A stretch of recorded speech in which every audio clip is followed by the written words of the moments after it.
Welcome to our voice. నేను మీ వాత్సల్య. Congress party Andhra Pradesh అధ్యక్షురాలు YS Sharmila Kadapa Lok Sabha అభ్యర్థిగా రంగంలో దిగడంతో కడప జిల్లా రాజకీయాలు ఎన్నడూ లేనంత ఆసక్తికరంగా మారాయి.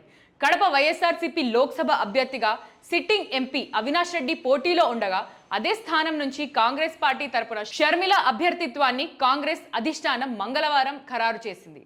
ఈ సమాచారం అందుకున్న వెంటనే ఇడుపులపాయలో వైఎస్ షర్మిల మీడియాతో మాట్లాడుతూ కడప జిల్లా రాజకీయాలు రక్తసిక్తంగా మారాయని, వైకాపా ప్రభుత్వం రక్తంలో మునిగిపోయిందని అన్నారు. తమ చిన్నాన్నని వాళ్లే చంపి తరువాత గుండెపోటుతో చనిపోయారని, సాక్షి టీవీ ద్వారా అబద్ధాలు చెప్పించే ప్రయత్నం చేశారని, ఆ కేసులో నిందితుడిగా చెబుతున్న అవినాష్ రెడ్డికే జగన్ వైకాపా తరపున టికెట్ ఇచ్చారని అన్నారు.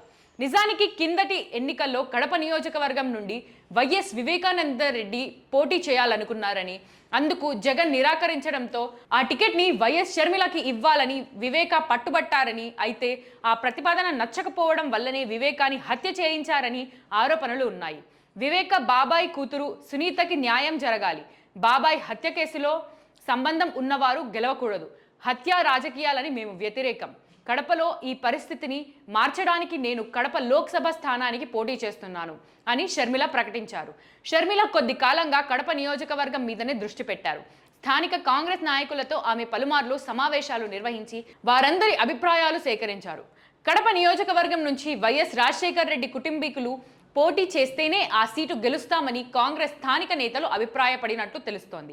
ఏది ఏమైనా కడప ముద్దుబిడ్డ అయిన వైఎస్ రాజశేఖర్ రెడ్డి కుమార్తె ఆ నియోజకవర్గంలోనే అమీతుమికి సిద్ధపడటం కడప రాజకీయాలను ఆసక్తికరంగా మార్చింది.